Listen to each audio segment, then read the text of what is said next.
G'day everybody, my name is Lowell and welcome to the channel. So we have a reaction video. This is going to be the Toledo War, when Ohio and Michigan went to war and Wisconsin lost. Okay, this is from the history guy on YouTube. Now, the only thing I know about Toledo is obviously it's in Ohio. And every time I hear Toledo, I hear Jeremy Irons say, "Holy Toledo." That's the only thing I know about it. But anyway, let's jump in and let's have a look at this one.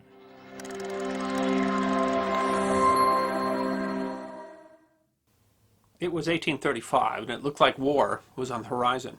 A force of more than 1,000 troops had arrived in disputed territory, occupying the largest town in the area, making it the center of their defense. The townspeople may have had their own opinions over who the land belonged to, but they knew that their future depended upon which army could defend their claim. Just to the south, another force had arrived to defend their position over who owned the disputed territory. The forces represented the state of Ohio and the then territory of Michigan. And the land over which they were preparing to go to war was the then small town of Toledo. After decades of uncertainty, the state and the territory were now prepared to defend with force of arms their respective positions over where the border between them lay. How big is Toledo? It keeps saying obviously it's the town of Toledo. How big is that disputed area? I don't know how big that is. What has become now called the Toledo War was at its climax and threatening to lead to bloodshed all over a nearly 50-year-old incorrect map. It is history that deserves to be remembered. The issues that would eventually cause the Toledo War have their origins in 1787, when the Congress of the Confederation passed the Northwest Ordinance, creating the Northwest Territory in the land northwest of the Ohio River. The eastern boundary of the territory was the Mississippi River, and its northern border was defined by British Canada and the Great Lakes. The act stipulated that this territory would eventually be divided into no less than 3 and no more than 5 states. The act also defined what the border between what would become Michigan and the states south of it would be: an east and west line drawn through the southerly bend or extreme of Lake Michigan. In 1800, the territory was split for the first time by a line that ran down the center of the lower Michigan Peninsula to the Ohio River. The eastern part was renamed the Territory of Ohio, while the western section was renamed Indiana Territory. The 1787 ordinance required 60,000 inhabitants for any part of the territory to apply for statehood, and the 1800 census counted 45,000 in the Ohio Territory. Anticipating that they would soon reach the 60,000, the inhabitants of Ohio began pushing for statehood. In 1802, Congress passed an Enabling Act, which established procedures for statehood and authorized the territory to hold a constitutional convention. The Enabling Act defined the northern boundary of Ohio as an east and west line drawn through the southerly extreme of Lake Michigan, running east until it shall intersect Lake Erie. It was this statement and the errors of the map on which it was based that would become the crux of disagreement. The Mitchell map, upon which the Ordinance of 1787 was based, was wrong about where the southern tip of Lake Michigan was, placing it significantly further north. Based on the Mitchell map and the text of the Enabling Act, the state of Ohio would have had control over the whole western shoreline of Lake Erie. But if the wording was used to draw a line from the actual tip of Lake Michigan, it would be much further south. During the convention, delegates had actually heard that the Mitchell map could be incorrect and sought to secure the control over as much of the Erie shoreline as possible, by including a provision that said that if the older map was incorrect, then Ohio's northern border would end at least as far as the most northerly cape of the Maumee Bay, which would include what became the city of Toledo.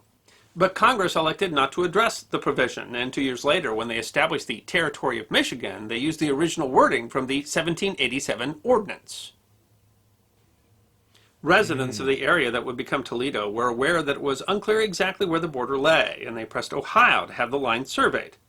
The Ohio legislature passed repeated resolutions pressing Congress to make a final determination for the state's northern border, which was to be done in 1812, just in time to be delayed by the War of 1812. It was only after the admission of Indiana in 1816 that a survey team was finally sent. The U.S. Surveyor General was Edward Tiffin, who had been the first governor of Ohio. He dispatched William Harris to survey the line as it was defined in the Ohio Constitution, which found the border to be north of the Maumee River. When the Harris Line was made public, it infuriated Lewis Cass, governor of the Michigan Territory. President Monroe commissioned a new survey, this time based on the congressionally approved 1787 Ordnance Line. Oh, okay, so there's Toledo there. That on the map it looks like a small bit, but I guess it does represent quite a bit of that lake as well. Okay. This survey found that the border should lie south of the Maumee River. This created a piece of land that became known as the Toledo Strip, although Toledo wouldn't become a city until 1833 when two towns merged and chose the new name. The strip was 5 to 8 miles wide, and both Michigan and Ohio claimed it. Though Ohio refused to cede their claims, Michigan largely governed the area after 1818, building roads and collecting taxes in the area. But conflict was brewing. The Toledo Strip promised to be an important... Yeah, because Michigan is basically making money from it. You know, they're obviously spending money, but they're making money as well from taxes. So is there a difference in if you're a territory and if you're a state? Does that mean more power for a state? I don't know. More representation? I don't know. Let me know in the chat. Okay. Important economic boon to whoever controlled it. Before trains, the best means of travel across the country was by water, enabled by the digging of canals. The completion of the Erie Canal in 1825 immediately turned Buffalo, New York into a boom town, making the city a hub of trade moving east from the Midwest. There were plans at the time to build a series of canals that would connect the Mississippi River to the Great Lakes, and Ohio hoped that the Maumee River and the western shores of Lake Erie would become an important stop on that journey. The land was... Okay, so it's almost like a highway. They're trying to control that obviously area because they've got access to that at that time, the highway, which makes more sense. It was also very fertile, providing excellent soil for crops that could be sent east. In 1830, President Andrew Jackson appointed John Mason Secretary of the Michigan Territory. John's son, 19-year-old Stevens Mason, was a natural politician and helped his father negotiate with anti-Jackson forces in the state. When John was sent on a mission to Mexico, Jackson named Stevens as his father's replacement. Lewis Cass was then named Jackson's Secretary of War, which made Stevens the acting territorial governor before he had turned 20. Wow, that's the new governor was often absent, and Stevens earned the nickname Boy Governor. Mason was an active supporter of Michigan statehood, and the state voted on October 1st, 1832, to seek admittance to the Union. Congress was then supposed to pass an enabling act as it had for Ohio, but the Ohio delegation blocked it. Former President John Quincy Adams, then in Congress, sided with Michigan and wrote, "Never in the course of my life have I known a controversy of which all the right was so clearly on one side and all the power so overwhelmingly on the other. Michigan could do little about it." Upset at being ignored, in 1834 the territory held a census that showed there were 86,000 people in Michigan, more than what was necessary to apply for statehood. The dispute over the strip began to heat up. On February 12, 1835, at Mason's instigation, the Michigan territorial governor passed an act to prevent the organization of a foreign jurisdiction within the limits of the territory of Michigan, or the Pain and Penalties Act, which criminalized any attempt for Ohioans to carry out governance in the strip. This was in response to a plan by Ohio, which was passed 12 days later, that the strip should be organized and that townships therein should hold elections in April. The act also enabled a remaking of the border along Ohio's claim. Mason immediately sent a letter to General Joseph Brown. "You will perceive that a collision between Michigan and Ohio is inevitable, and therefore will be prepared to meet the crisis." Brown and around 1,000 militia were dispatched to Toledo.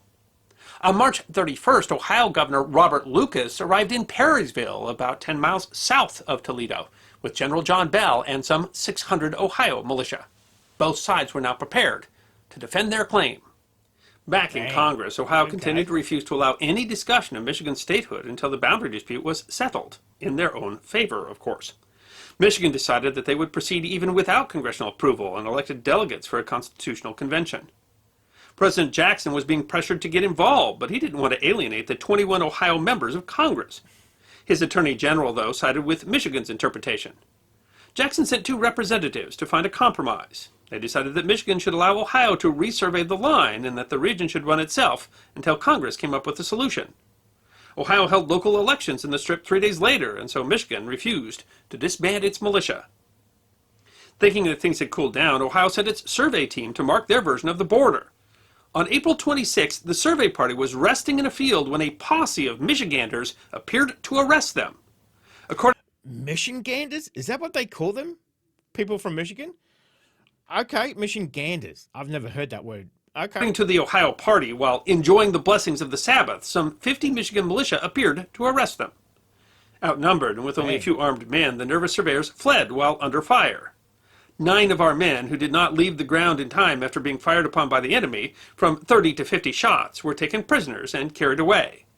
Most of the 9 would be released on bail. The Michiganders said that the Ohioans had drawn weapons first, and that the Michiganders had only fired a few shots in the air as a warning after the fleeing men. The encounter came to be named the Battle of Phillips Corners. Governor Lucas, infuriated, pushed through a number of laws in the Ohio legislature to make Toledo the seat of a newly named Lucas County, to form a court of appeals there, and to provide $300,000 to implement the legislation. Michigan immediately appropriated $315,000 to support their own militia. Michigan drafted a constitution during the summer and set up a functional state government that would first meet in November. Congress still refused to admit the state, and President Jackson vowed to reject admission until the dispute was resolved. A report that 10,000 able militia were available in Ohio became exaggerated as it went north, until Michigan promised to welcome the Ohio Million to hospitable graves. During the summer, the two sides arrested each other's partisans and generally brawled over the Strip, spying on rival sheriffs and trying to govern the area. Michigan law officers sought to arrest Ohio supporter Major Benjamin Stickney in Toledo, which they did only after a major scuffle with his family. They had to physically tie the major to his horse to transport him to jail. Deputy Sheriff Joseph Wood attempted to arrest Stickney's younger son. He looked like Michael Landon. Is that just me, or does anybody else see that as well, too? Who was named Two, brother of one Stickney. And in the ensuing fight, Two stabbed Wood with a penknife. Though only minorly injured, Wood was carried from the scene while the two fled into Ohio. Michigan charged Stickney with assault, but Governor Lucas would not send him to Michigan and argued that the crime was committed in Ohio and that Michigan had no authority to try to Stickney anyway. Trying to get things back under control, and thanks to the pressure of Ohio's congressman, Jackson removed Mason from his position as governor. But while his replacement was on the way, Mason ordered the Michigan militia to enter Toledo and arrest a number of Ohioans who were holding a symbolic court of appeals. By the time the militia arrived, they learned that the Ohio men had held court in the early hours of the morning and fled back across the Maumee River. Mason remained incredibly popular in Michigan, and despite his replacement arriving, the territory approved its constitution and elected Mason their first governor in October 1835. And for a time, Michigan was led by 2 governments. They sent 2 senators and a representative to Congress, but the men weren't allowed to take their seats. Though scuffles continued, Michigan couldn't afford to continue the standoff. The cost of maintaining the militia was quickly eating into what funds they had, and without support of the federal government, they had little ability to raise more. On June 15, 1836, Jackson signed a bill that would admit Michigan as a state, but only if it gave up its claim to the Toledo Strip. In exchange, Michigan would be given the 9,000 square miles of the western 3/4 of the Upper Peninsula. The easternmost quarter was already part of the territory. At the time, the Upper Peninsula was considered worthless, a land of perpetual snow that was destined by soil and climate to remain forever a wilderness. A special convention in Ann Arbor rejected the compromise. But desperation and opportunity have a way of changing opinions. A large surplus from the federal government was about to be distributed to the states, but not territories. A second convention was... see? Now we're getting down... It comes down to money. That's what it comes down to. Okay. held in Ann Arbor in December, during a notable cold spell that passed a resolution to accept the congressional proposal.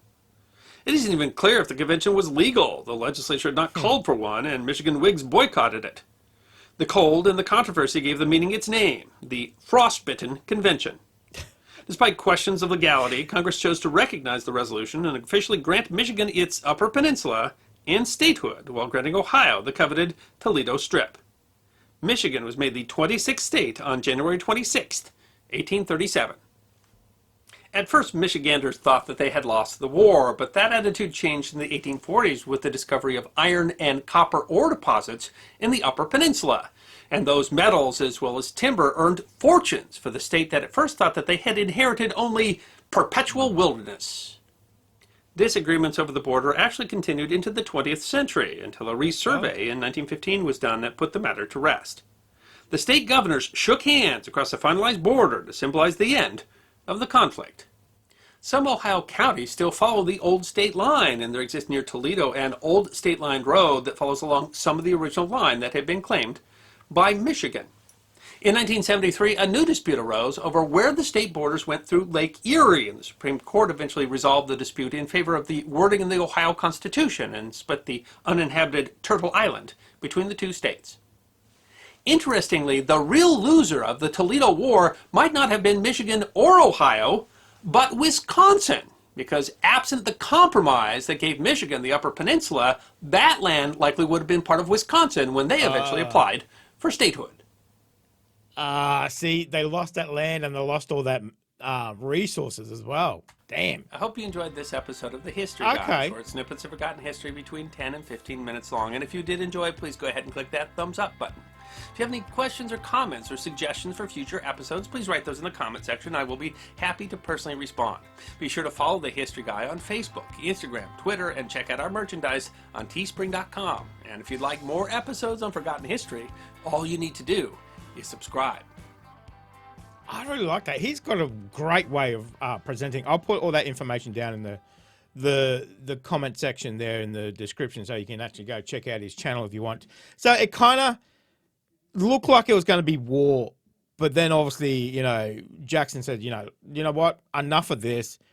If you don't pull your head in a bit, you're not going to get this money from being in the state, because territories aren't going to get it. And that obviously changed the tune, you know. So, as you said, you know, the cold and, you know, getting that money definitely changed the tune. So, even though they thought they were losing that little strip of Toledo, they got that northwestern, north territory. But that obviously was rich, you know, with supplies and stuff. But that was very interesting. It laid it out very, very easy to understand. But I mean, when you're a new nation and you're kind of working things out, I mean, even today, neighbors, you know, on a smaller scale, obviously, you know, they're still fighting, you know, about disputes and fences and everything else like that, you know. Until you get that survey map, nothing is guaranteed. But that was very interesting. Obviously, now continued on that hatred, I guess, is probably a good word, and obviously college football as well too. So it kind of gives that that rivalry a bit more of a come full circle feel to it. So, but that was very interesting, and obviously, you know, that last little bit about Wisconsin losing out on that land, but that land came with all those resources. That's comes down to money, isn't it? That's what it comes down to. So, obviously, it would have been a lot of money for the state. Too good to pass up. It's like, yeah, you can have that little bit of land. We're going to have the money for the state because we're obviously brand new. Is going to do much better for the state than that little bit of land. So, that was very interesting. Very, very interesting. I learned a little bit more about the states. And then obviously Toledo as well too. So when I think of Toledo, I don't hear Jeremy Irons say, "Holy Toledo." So let me know if you enjoyed that, guys. Thank you very much for joining me today. Make sure you stay safe, and I'll definitely see you in the next reaction video. Oh, you're still here? You want more content? Why don't you check out my Patreon down here? You'll get plenty more content and some exclusive videos over there too. If not, why not check out this one over here?